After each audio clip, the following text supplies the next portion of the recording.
But we're lucky that today we have some of the brightest minds with us today for a panel on economic growth, how Africa can achieve macroeconomic stability.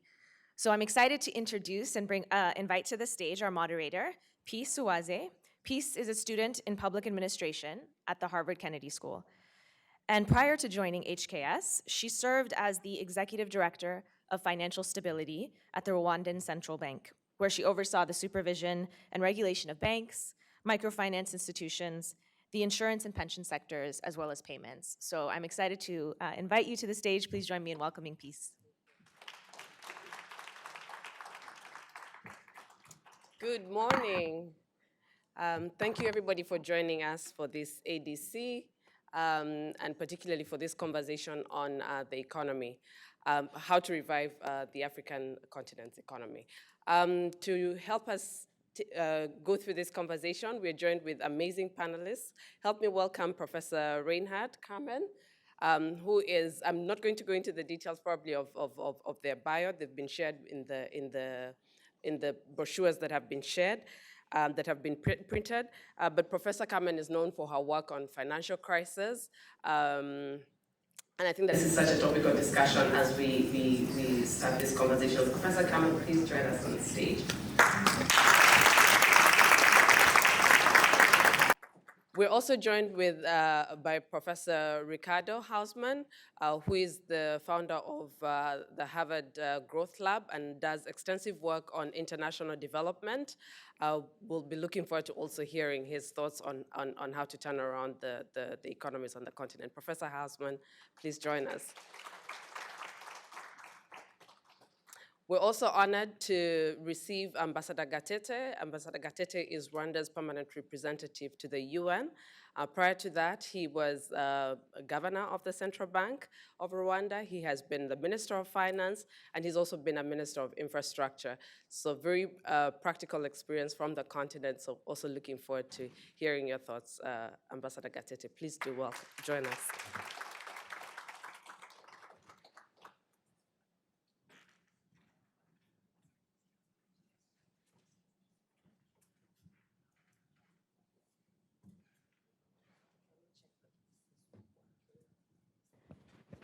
Are we good? I think we're good.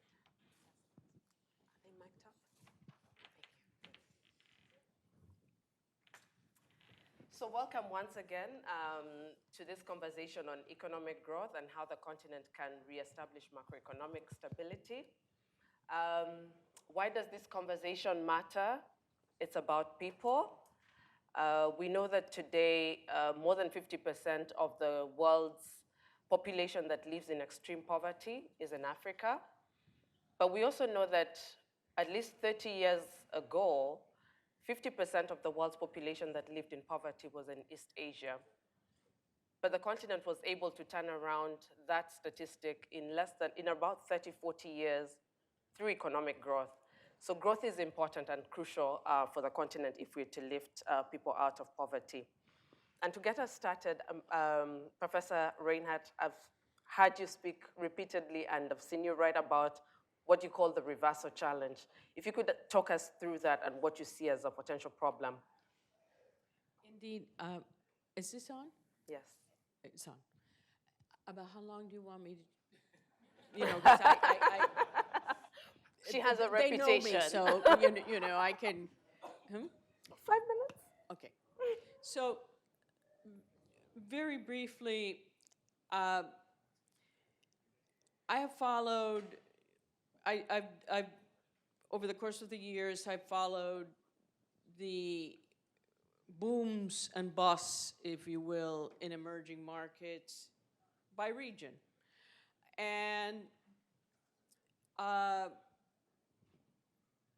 the 1980s was a very difficult decade. It was a combination of crashing international commodity prices. Many of the countries in the region are commodity producers.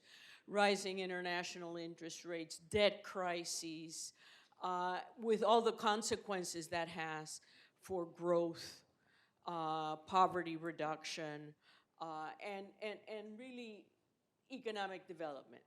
Now, ultimately better times came. Very quickly, you know, the 1990s, first we saw the beginning of the Highly Indebted Poorest Country Initiative, the international community, the HIPC initiative, which wrote off some of the debts, external debts.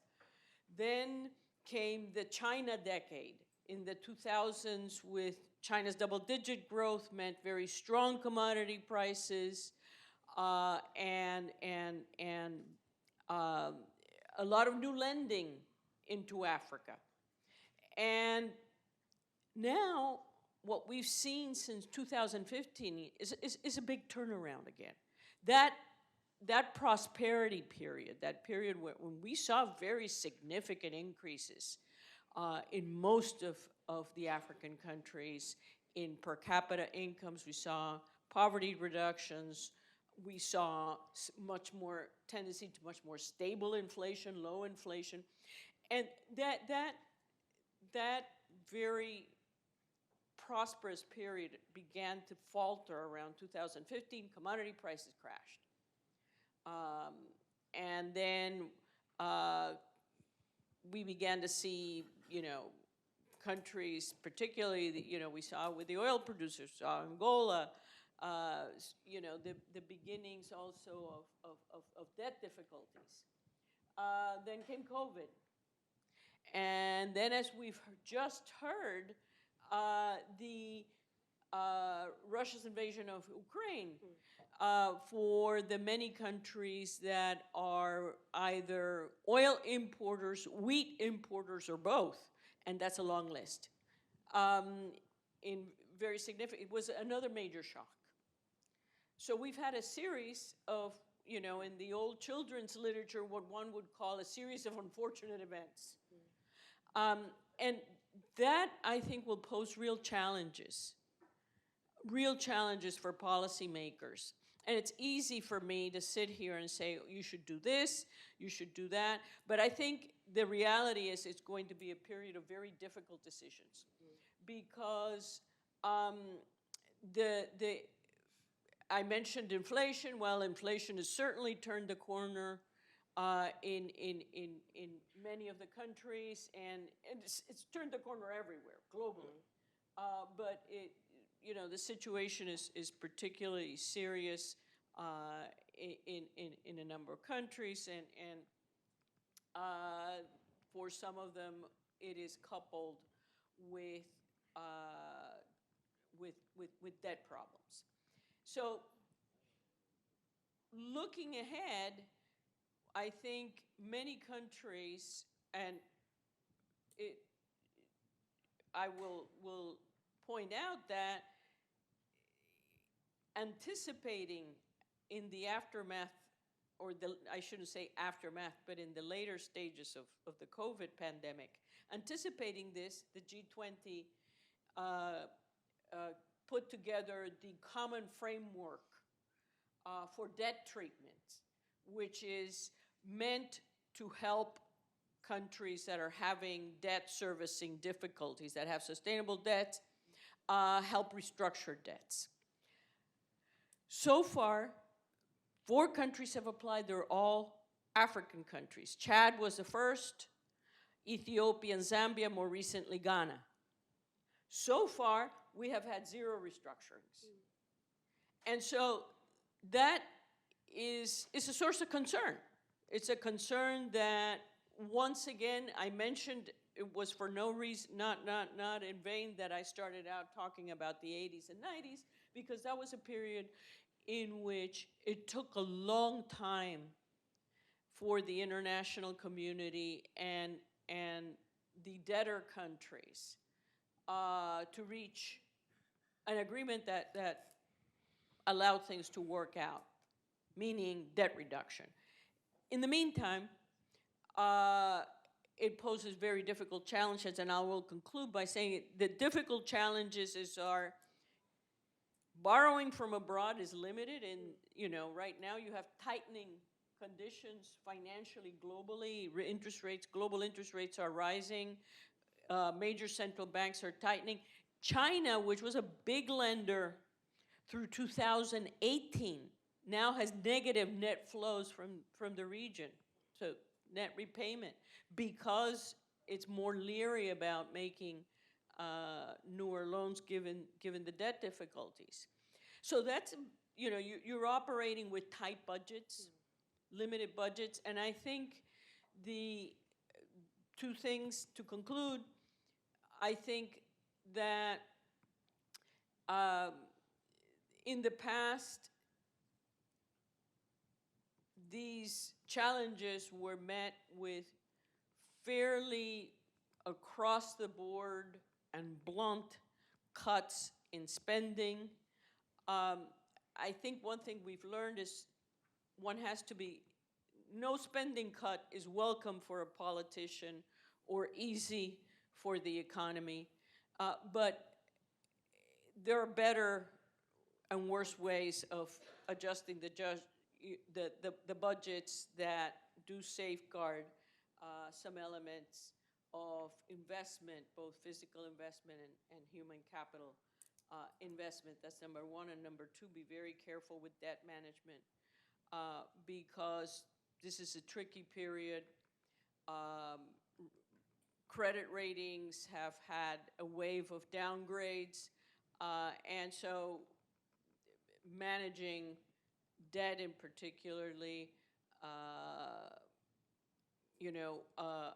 very careful with what kind of new debt is taken on, if, avoiding short term, very high interest rates and so on, could really just open you up for even more stress in navigating this very difficult global environment. I know I haven't been uplifting, but what can I tell you? And as listening to you, Professor Carmen, I was thinking to myself, I'd hate to be a central bank governor right now. I'd hate to be a minister of finance. I would hate to be a minister of infrastructure. Ambassador Gatete, you've been all these things. Hearing what Professor Carmen just shared, where do you see the continent? What would be your recommendations in an environment like this? Thank you very much. I wish I knew. But from the other side, honestly, the story is different. And you know it when you are in that hot seat. Let me just give you so that you have maybe an idea. We used to have shocks, the energy shocks from 1973, 1979. It used to take decades. The last one, which the big ones we had, was international financial crisis, 2008 and 2009. And then, of course, the Arab Spring, 2011, 2012. This is the first time in the history where we have had the biggest shocks that are back-to-back. COVID-19, before it ended, then you have the war in Ukraine. Both impact are very heavy. During the COVID-19, we had no choice but to save lives. And no production, and you must borrow. Almost all the countries, with no exception. It was tough. Now, when Ukraine came in, it was even worse. Now, I'm the one currently chairing, I'm co-facilitating financing for development at the UN, ECOSOC. And last month, when we came to Washington to meet with the teams at the IMF and World Bank, it was so shocking to see 66 countries are either high indebted or they're in debt distress. 66. And now we have even some countries who are spending money, leaving the country, going outside, which are almost equivalent or more than their recurrent expenditure. So there's no room for investment in development, basically. And this money is living in hard currency. It's leaving their countries in hard currency. Now, for you to understand what that means is that when a country is paying the loan, you are reducing your reserves at the central bank. And once you reduce the reserve at the central bank, you have no room to intervene on the markets. Meaning, if the few commercial banks have the foreign exchange, the price goes up. The value of your currency goes down, and that accelerates inflation. It makes it worse. To the extent that some countries, which I know, I'm not going to name the names, you've read your budget in your local currency, and then you don't implement. The private sector does the implementation. You sign contracts. Then after a while, they come back to you, they say, well, because we are importing from outside, and the exchange rate has gone up, and it's not our fault, it's your fault because you're in charge of economic management, then we have to revise the contract. And then you have the supplementary budget to make sure that you reduce, actually you revise the contracts. So you can imagine that kind of chain of impact. So to talk about development without actually addressing that issue of debt, you are wasting time. And that's why I agree with you. It is so serious that if you don't act now, there is a problem. Where is the problem? She talked about the common framework. We used to have the Paris Club. I participated in 2004 when we had the high indebted initiative in Paris. It was a club, that's why they call it Paris Club, of the rich countries.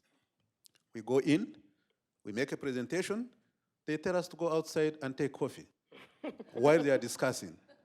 So they sat there, then we come back, it's like, someone going for a job interview. You just go there and then wait for the results. We went back and they say, congratulations, you are successful. But now it's no longer the Paris Club. Now we have the India, we have China, we have Turkey, we have the Arab funds, the Kuwait fund, the Saudi fund, Abu Dhabi fund, we have OFID, we have so many others that have come in.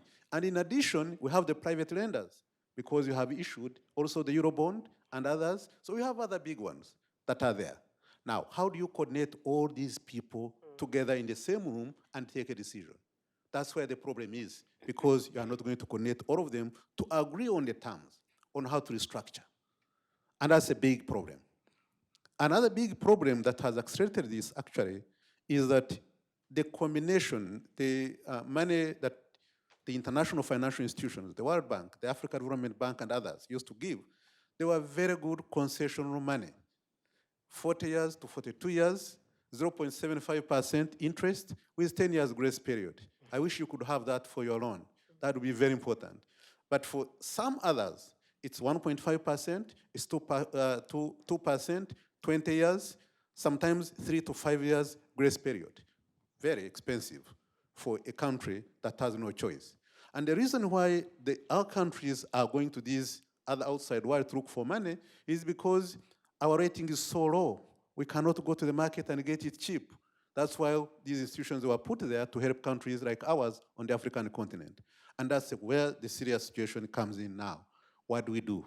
How do we move forward?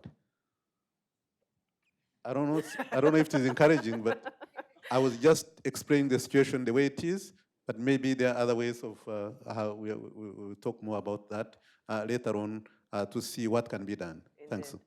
I wish I could take a poll of any policy students in the room that are looking forward to now go and become future ministers, or not future actually, like ministers of finance immediately after graduation. Maybe we'll take a poll later. But interesting painting of the picture. Professor Hausmann, how do we move this forward? How can the continent catch up in the midst of these challenging macroeconomic conditions? Well, many people in the room are relatively young, so they have to think of their careers for the next 30, 40 years. Can you hear Professor well? Is this working? Yeah? Okay. Okay. I can guarantee you that in the next 30, 40 years, commodity prices will go up and commodity prices will go down. Financial conditions will tighten, financial conditions will weaken, as they have in the past. The question is, given this variable situation of external conditions, how can you assure that there will be sustained progress going forward? Now, if I look at Africa, and I look at the gaps between, say, Africa and the rich world, or Africa and the US, what do I find? I find that in a bunch of dimensions, gaps have narrowed. Fertility gaps have narrowed. Female labor force participation gaps have narrowed. Education gaps have narrowed. Life expectancy gaps have narrowed. Urbanization gaps have narrowed. Income gaps have not narrowed. They have narrowed in about a third of the countries. They have widened in about 2/3 of the countries. So this is interesting. There's been progress in a lot of things that people would have thought were fundamentals of development, but they're not translating into a catch-up of income growth. And I think that that puts the attention to the central importance of technology adoption, of being able to change what Africa produces, and very importantly, to change what Africa is able to export to each other and to export to the world. Now, in order to export, you need to first produce. And in order to produce, you need to know how to produce. So you have to have a strategy of somehow learning to make the things you don't know how to do well yet. And you need to have a strategy to do that. Now, there are many things that are happening that are positive in that direction, and there are many building blocks on which I think you can accelerate. I think the African continent free trade area is a good conversation point, not just to reduce trade barriers, which I have this memory of being on the triple border between Zambia, Zimbabwe, and Botswana, where I saw the biggest truck line that I've ever seen. It went for tens of kilometers of trucks waiting to cross the border. So I'm keenly aware of enormous difficulties of trade facilitation challenges. But the really key thing is not only to be able to trade more easily the things you're currently trading, but to be able to attract foreign direct investment with an eye of serving the African market. That is, that you are going to have people investing in Rwanda, people investing in Nigeria, people investing in Kenya, people investing elsewhere, not just because they want to supply the local market, but because they want to supply the continent. And the idea of creating a shared big market is going to be an important element to be able to attract export-oriented activities that are going to be looking at exporting to the region. Because in some sense, you might say, Africa is far away, Africa is far away from each other, Africa is far away from the rest of the world, but Africa can be close to each other. So for example, Rwanda is landlocked, etc., but Rwanda is much closer to Uganda, to Burundi, to the DRC, than Europe or Asia or China or anybody else, right? So you are a preferred location to supply other people's needs in the continent. But right now, your export basket is concentrated on the kinds of things that your neighbors also make. And you're not able to make the things that your neighbors need. That's why this is not uniquely African, this is also Latin American. That we have very little internal trade because the kinds of things we know how to do are the kinds of things our neighbors know how to do, and we export them all to the rich world, right? So I think that the African Continental Free Trade Area is a good opportunity to create something that will enable companies to come to service the continent. And through that process, you will learn how to make things. And as it always happens, then that knowledge spreads. It might start with a foreign company, but it might spread to local companies. Second, I think Africa has an important diaspora. And that diaspora has an experience in other kinds of firms, in other kinds of companies, in other kinds of technologies. Diasporas can be highly transformative. And I'm really appreciative of the fact that you have a session on diasporas. I think that's an important lever. Number three, I think there's now increasingly trade and services, that are connected through the internet. So all the issues of logistics, ruggedness of terrain, landlockedness, and so on become less relevant if what you're doing is serving, providing accounting services or call centers or a lot of activities that a country like Rwanda has tried to actively get into. So I think that's another lever of development. And finally, I'm going to agree with my colleagues here that I think we need a voice to say we cannot afford another lost decade because rich countries cannot pay enough attention to solving the financial problems. And I think it's important that as you coordinate in order to create a free trade area in the continent, that you coordinate to demand a resolution of this financial situation where, if you owe $1, you have a problem, but if you owe $1 billion, your banker has a problem. So I think that political cooperation to put this on the agenda is going to be important. I feel Can I say something? Yes, on that? Ambassador. If you don't mind, and I think Professor Ricardo has really mentioned the regional trade as being one of the key, even in terms of sustaining the development that we are talking about. Let me just give you an example so that you understand. As I said, we're a landlocked country, sometimes double landlocked, because we go to the port of Mombasa through Uganda. So we cross Uganda, we go to Kenya. We had a problem at one point some 10 years ago, and our goods from the port of Mombasa to Kigali was taking 21 days. And we were asking ourselves, what is happening? So our president, who is very innovative, puts two people on the truck. She says, just go to Mombasa and come back and take notes on anything that you meet along the way. So go to the customs. If they ask for money, pay it. If there is a roadblock, pay the money. If there is something else, just let us know. So these people came up with a report. And my president called for a summit of the Northern Corridor with Uganda, with Kenya, with Ethiopia, with South Sudan. So they all went there, and he gave the report back. He says, Uganda, you have this number of roadblocks. What's happening? This is how long you stay on the customs. This is how much they charge. These are the insurance that you pay for each country.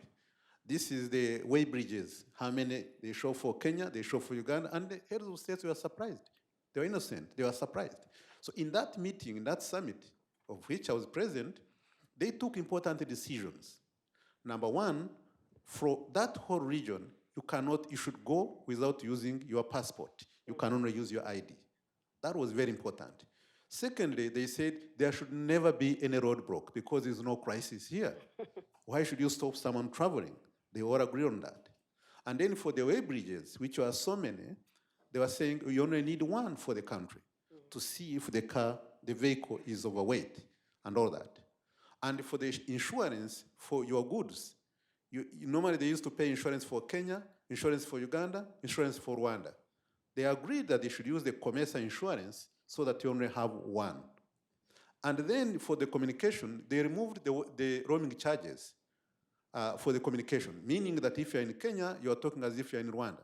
That was no problem. Then for the clearance, they agreed that they should have the Rwandans, the Ugandans, all being in Mombasa, also doing the clearance, and it became like so seamless. In 1.5 weeks, it moved from taking 21 days from Mombasa to Kigali to 5 days. You can imagine the turnaround, and we saw it directly in the economy. The trade flourished, everybody was a winner. Removing the roaming charges was just like incredible. And that's the time that Rwanda removed the visa requirement that you get at the airport for all the African countries so that you can travel freely. These are simple things, but they mean quite a lot. And that's why the discussion by the former presenter and what you just mentioned and what you mentioned is very, very important. You start from the region, and then from there the movement, because some of them go on foot, others go, they travel by road, and this becomes a quick win before even you go to the continental one, sometimes where there is some infrastructure investment that is required. But there are things that you can do that can allow free movement of people and goods that would help in terms of really addressing the situation. So in the long run, this is really one of the big solutions that can help. The other big solution on a more sustainable basis that's not talked much about is domestic resource mobilization. You cannot always depend on the money that is coming from outside, that comes in hard currency, without developing your own system of domestic resource mobilization. in Rwanda, we have digitized the whole now revenue side. We are now bringing the informal sector to the formal sector, as one of our colleagues was mentioning. We do it in such a way that it is easy, it is cheaper for anyone who is paying taxes, but we can gain from the mass, the numbers, and that would help. And also, I've never seen anywhere a country that has ever developed without a capital market working. There's no country. And that's what we have been trying to build in Rwanda, where you have a stock exchange. We are building the Kigali International Financial Center. We are developing the savings schemes and others to make sure that, because I'm saying it because I had a problem when I was the governor of the central bank. Everything was relying on actually the reserves of the central bank. Then we established our sovereign wealth fund and then other savings schemes to make sure that we can really give a break to the reserves of the central bank. Now, the private sector had no money. Going to commercial banks is very, very expensive, very costly, because the banks depend on deposits of the ordinary people. So there was no long-term resources for the private sector. So there is no way the private sector can participate in the economy. You find that the government is always the dominant factor as far as development is concerned. And this is not sustainable. And that's why it's very important to have a financial system that includes the capital market, but at the same time, having a clear system of domestic resource mobilization that's going to sustain the development. Yes, Professor Reinhart. So I think just to continue on the theme of the ambassador and also go back to Ricardo's themes, I highlighted two things at the end. One was, the very dry kind of things that, make you think of paint drying. But, one is debt management and the other one involved difficult fiscal choices. But debt management, people immediately think, oh, she's just talking about external debt. That's not the case, and I think Ambassador pointed this out. One of the chronic, and this is very specific to Africa, I've looked at the issue of domestic arrears. Right, this is domestic arrears from the government to the private sector, from the government to, entrepreneurs, that these are suppliers. So the kind of transformation also that Ricardo was talking about, and the kind of resource mobilization that the ambassador was talking about also really starts with getting your government finances straight. And again, this is increasingly so now has an important domestic dimension. More so than before, because since COVID also, a lot of domestic debt has been issued. And again, domestic debt placement in the banks is directly competing to what little available credit the private sector has for access. So, I know debt management is a very boring thing, but it's actually quite pertinent. And the other thing is very connected to what Ricardo said, the kind of transformation and he mentioned Latin America, and these discussions have been over the course of decades now, if not of centuries, on how to diversify away from, reliance on a couple of primary commodities. But there I want to connect to the issue of crises and what I mentioned earlier, that in bad periods, often what you get is very indiscriminate cutbacks in government spending. And, a co-author of mine and friend Graciela Kaminsky ages ago wrote a paper comparing the growth performance of Asia and Latin America and how they dealt with the debt crisis. And they conclude Latin America does much worse, and Africa is the same in that regard, in that the cuts in budget were disproportionately on investment, very reluctant to cut government wages, and so things, and much more likely to cut also social services. So what do you need for growth? You need human capital, you need, physical capital, and so in bad times it's very important how, not just, yes, it's understandable you your resource, you have fewer resources to work with. So it's extremely important on resource allocation as well as debt management. That's what I wanted to add. Thank you for that. To turn the wheel a little bit, Professor Hausmann, last December you wrote a very interesting article on green growth opportunities and positioning yourself, as though you were a Minister of Finance from a developing economy. I thought it was a very interesting article. A few months ago, I believe it was in March, the EU enacted the Critical Raw Materials Act that is interestingly looking at, access to raw materials predominantly from Africa and having those processed in Europe. I thought that it was a very interesting contradiction to what you had actually written about in that paper. If you could talk to us a little bit about what you see as the green growth opportunities and how that could enable the continent sort of leapfrog the growth opportunities that exist. Well, first of all, we must, the world must recognize the fact that Africa has played a minuscule role in creating the problem of global warming, right? Global emissions from the continent are probably less than 3% of world emissions, and cumulative emissions from the industrial times to now are even less than that. So Africa has contributed very little to the problem. It's going to pay dearly for the problem. Now, the way the international community has been thinking about it is that to solve the climate crisis, the world has to reduce its emissions, and they think that because the world has to reduce its emissions, every country has to reduce its emissions, every region has to reduce its emissions, every city has to reduce its emissions, every company has to reduce its emissions, and everybody has to be focused on reducing your own emissions. But there's very little talk about, okay, but what it is that you're going to need to reduce your emissions.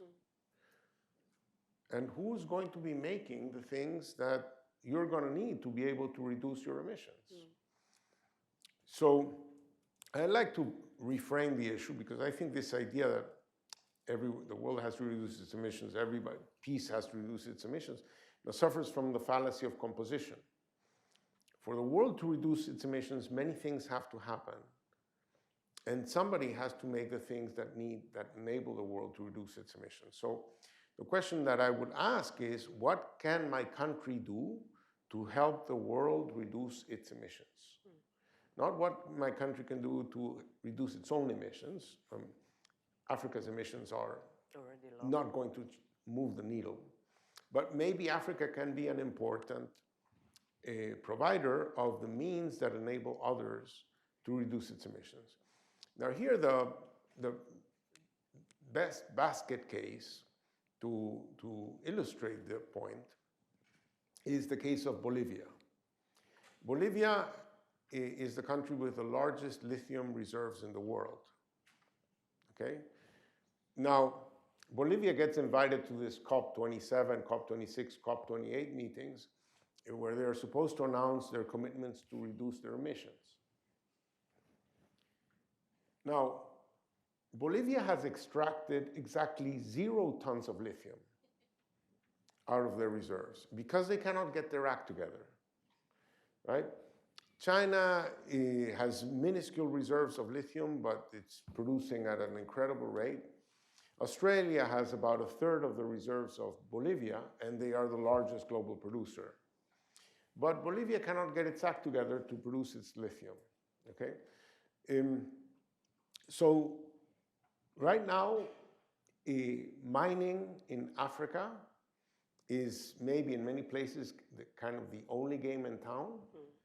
But mining in Africa is very small relative to Africa's endowment. Africa has much more mineral reserves than actual mineral production. So I think that there is a Bolivia problem in Africa, okay? That there is much more that can be done with the mineral reserves. And while we all want to move away from our natural resources and to other things, you don't move away from your natural resources. You build on your natural resources and you expand. So it's not about, if I may, next door to Rwanda, there's Uganda. And Uganda found oil a long time ago.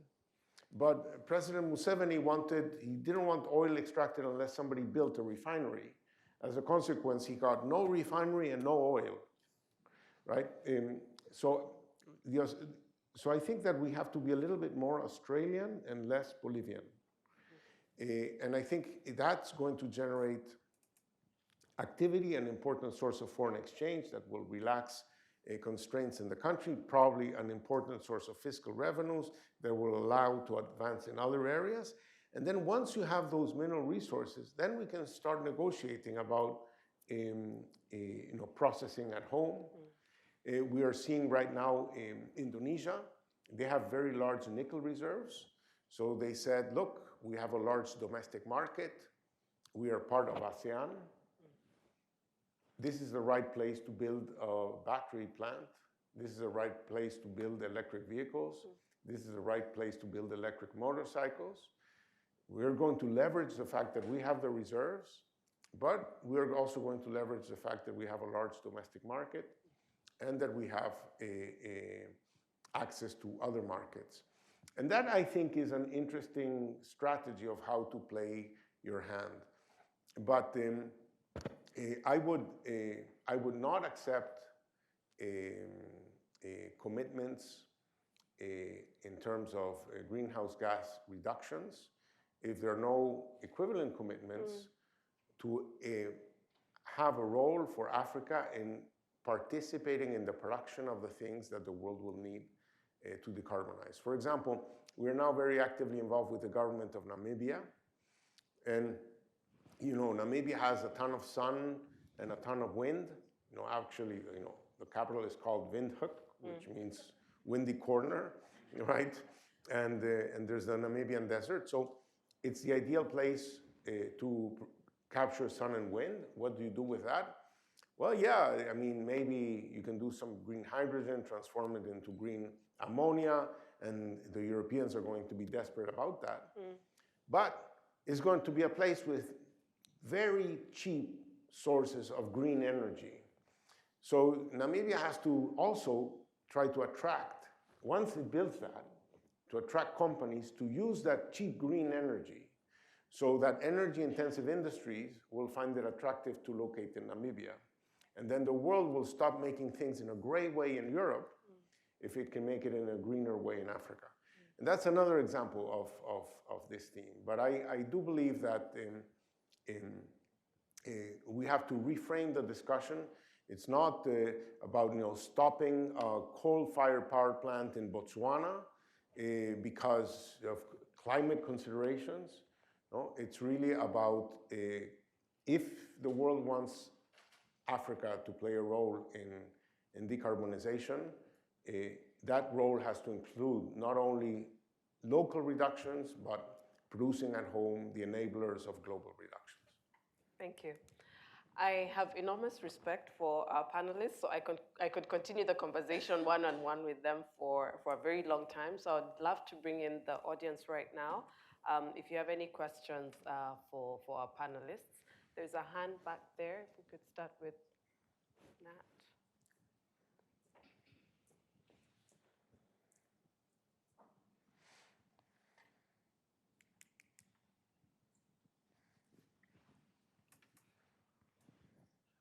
Thank you. This is a question to the ambassador, but all the panelists are welcome to answer.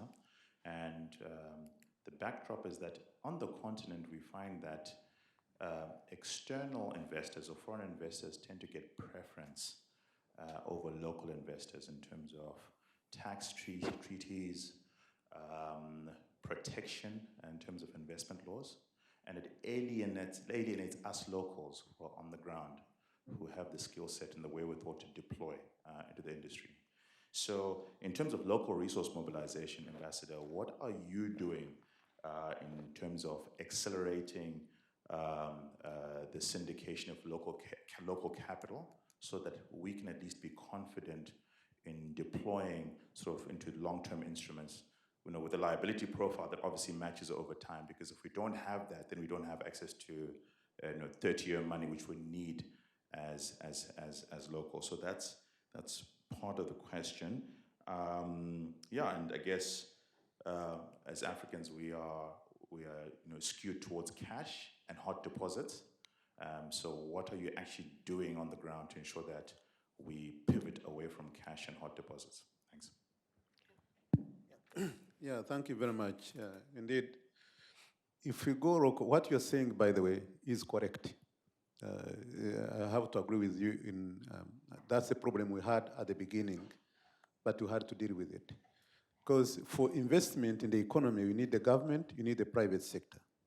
The government has the leeway because, as I mentioned before, you go to borrow outside, you also tax people and you tax business. And that's where you get your money for you to drive that. For the private sector who are investing, and especially for our own commercial, I think was used to be the regulator of the banking system, they know. The banking system, they rely mainly on the deposits that are coming in. And that's why even domestic borrowing, as a professor was mentioning here, you have to take into account that you don't crowd out the private sector. Because if you go there as government, then the private sector have very little remaining. And in most cases, this money is short-term because most of the people who are depositing, they want it before the end of the month. So you find that the money is short-term and it is very expensive. We had not created a system where they can get long-term resources. The long-term resources come out of the saving schemes that you put in place. They come out of the stock exchange that you put in place. In our case, when we started, and we were discussing at the Global East African Community, we are saying in as much as we each have a stock exchange, actually it's not enough. Let's link all the stock exchange. And we borrowed money. The World Bank provided the money to link the trading platform of Kenya, Uganda, Tanzania, and Rwanda, so that at least you have a common trading platform as a beginning of harmonizing the block, so that in this case, the people in the region can invest in the stock exchange, but at the same time, those from outside would have confidence because they have this time a bigger market. We wanted to make sure that we develop the long-term resources for the private sector to invest. We need the domestic one, we need the regional one, we need the international one. Initially, what you said was happening in Rwanda, but we realized it and we said, no, every investor is the same investor in the country and they need equal treatment. Then we had to put in place a one-stop center, the Rwanda Development Board. It was put there specifically to make sure that every investor, whether you are domestic, whether you are foreign, they support you and you don't need to run out after every ministry or anybody else. You only go to one place, get everything that you need, and then they are the ones to follow up. If you have the problem along the way in terms of implementation, then they will know that the Rwanda Development Board is there to help you out. Because there are so many issues, and the corruption, that's where it emerges when you are dealing with different individuals, sometimes delaying your business.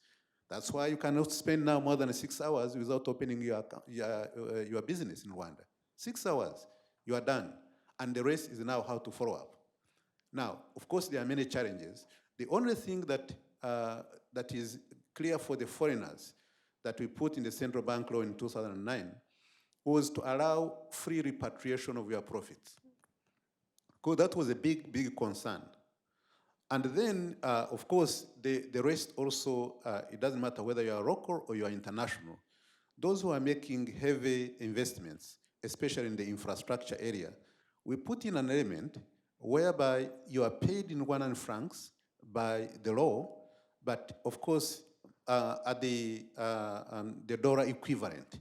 So meaning that for the big projects, the government shoulders the foreign exchange risk, but they pay you in Rwandan francs of that day based on the central bank rate for that very day.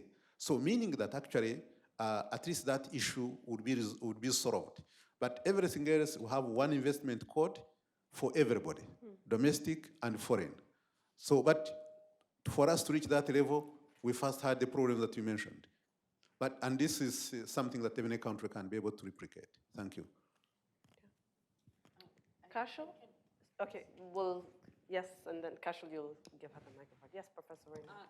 I just wanted to add that, I mean, your question also veered very much into the, our domestic investors junior. And I think when I also have made reference to the issue of inflation, that is actually very, very big on inflation is a form of taxation that hits the domestics, but not the external. But also, I think when I talked about arrears, domestic arrears, and this we're talking about private sector suppliers and so on, that does show a difference in prioritization. And so, I mean, what are some of the steps? Well, on the arrears side, it's really about securitization, so that you make it formal, you create a securities market, but on the core issue of creating a longer-term capital market that you can finance yourself, beyond short-term, the private sector can finance itself beyond short-term at high rates. I mean, it really, thinking in the context of where you can't guarantee low inflation, indexation, has played a role. With different degrees of success, but there are a couple of countries in Latin America that indexed to the dollar, and that wasn't particularly successful, but indexation to domestic inflation as a way of making longer maturities is part of the answer. But for that, you also need the government to free up some space for credit to the private sector. And I'll conclude by saying that let's not forget that chronic high inflation disintermediates.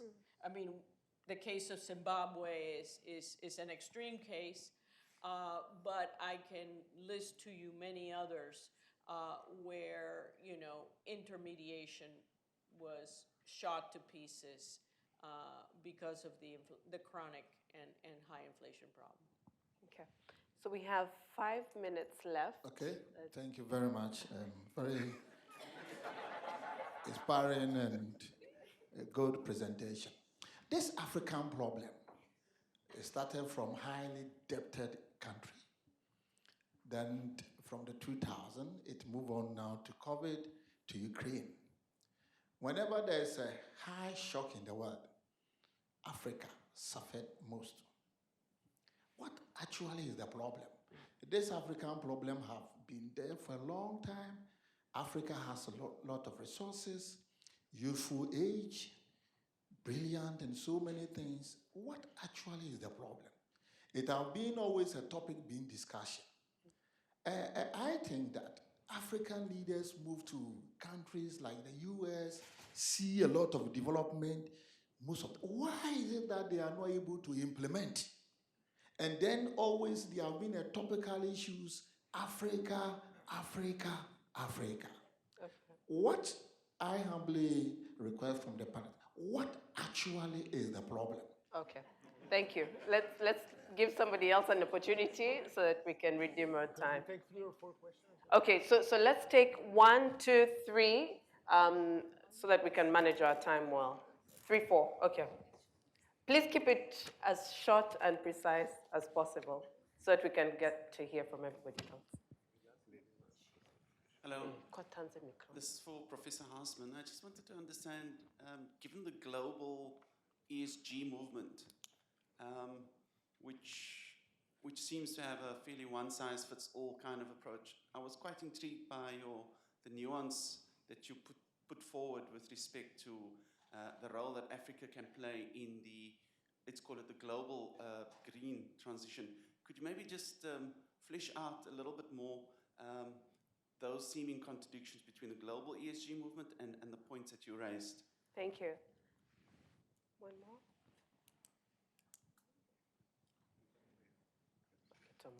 Hi, thank you so much for being with us today. I'm wondering, as we're talking about countries that have like very high debt burdens and obviously other challenges, for someone maybe that's going to hopefully be a U.S. policymaker, potentially at a USAID or other agencies, what can U.S. agencies who actually want to figure out how to support countries with high debt burdens do in their policies, say a USAID, Treasury, State Department, that will actually help to solve this problem in the long run? I think some argue for shorter term, debt forgiveness, restructuring, those kinds of things. What can the U.S. do to support IFI reform or to support bilaterally in order to relieve some of these high burdens? Thank you.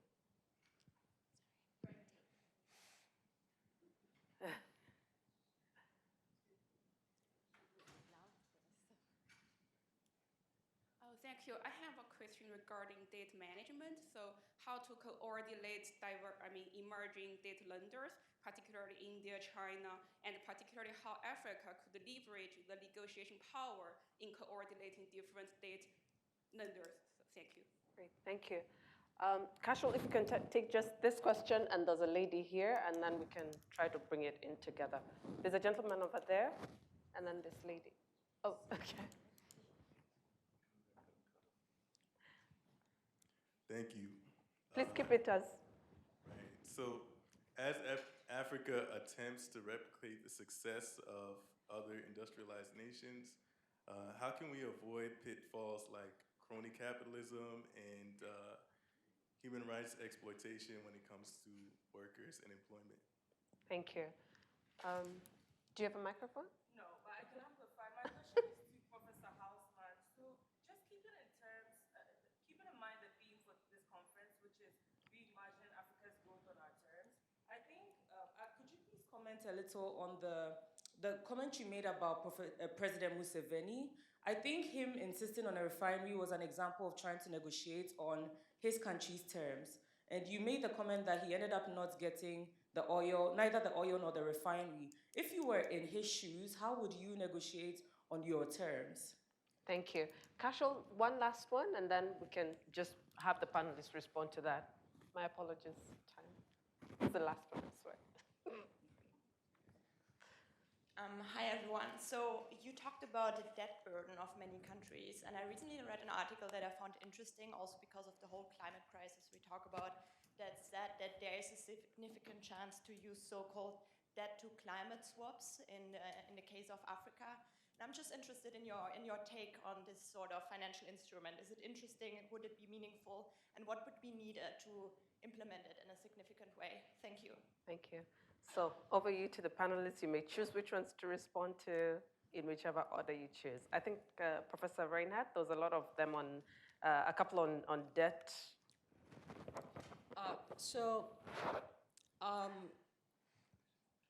Let me just be very quick and selective, but what can be done at the international level? What can the U.S. do? What can we all do to quicken what is a much needed debt negotiation that leads to real debt reduction? I'm going to re-quote the ambassador, put it beautifully. It's really complicated, and it's complicated because the creditors are very diverse. The biggest single creditor is China. And the very tense relationship between the US and China right now further complicates bringing everybody into a room. And let me say, bringing creditors into a room is never easy. Whether they're Chinese creditors, British creditors, American creditors, it doesn't matter. Whether they're bankers or bondholders or official creditors, it doesn't matter, they're creditors. And that means they don't want write-offs. And so it's a real challenge. So what I think is sort of the next thing to work on, I think China being the biggest creditor has, of course, an very important role in this. I think there are amendments out there, and this also connects to the question back there, to bring in also private creditors to the discussions in the common framework.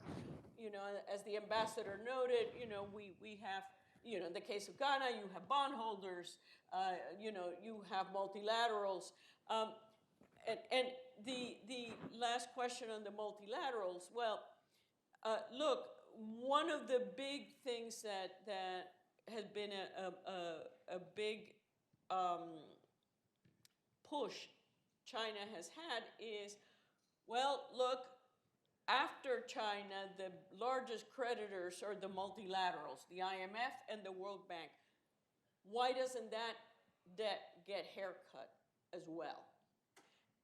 And that really, in the end, it's really about how much the other big players, because who are the big shareholders, the stakeholders in the IMF and the World Bank? It's the G7 and the large industrial economies. So that's saying the IMF and the World Bank need to take haircuts is the equivalent of saying the other creditors need to take haircuts. And it's complicated, of course, because nobody wants to take a haircut if they think that their debt forgiveness is going to be used to repay China, which is the impasse that we are in. Last, I promise. One thing where I think we can make some headway is moving to the next stage, which says, okay, let's not start then with face value reductions. At least let's start working down the interest rates, which are at the moment market interest rates and quite high when we do restructuring. So that's would be at least one positive step. Professor Hausmann? Sure. Well, many questions, and we don't have enough time, so I'm just going to give bullets. I wrote an article in my column in Project Syndicate where I expressed my doubts about the ESG framework. I don't find it terribly useful in terms of directing companies to better investments. And I laid my arguments there. I think it might concentrate companies I mean, the companies in Africa are likely to have trouble meeting ESG standards. So it's going to put capital away from where we would, in the first best, try to move capital into. I think that there was a discussion in the IMF in early 2000s, that's 25 years ago, 23 years ago, about the need for a sovereign debt restructuring mechanism. And I think that we will have to end up there, that the world is going to need a way to resolve these crises, and institutionally, the fact that there are so many claimants and so on, and we don't have a mechanism. This is a discussion that back when the country that opposed the creation of the mechanism back when was the US. But I think that under the current scheme, maybe going back to a discussion of it might be important. What would I have done had I been President Museveni? I would have, number one, tried to guarantee as best as possible the property rights I was willing to give investors. Number two, I would have created the biggest possible competition between the different potential investors. And I would use that competition to extract maximum value for my country. But I think that insecure property rights cause investors to discount future cash flows more heavily and consequently be willing to pay less. And companies that are into production are not necessarily into refining. The refining issue could have been a separate company, a separate deal with somebody else. Coupling the two did not add any value.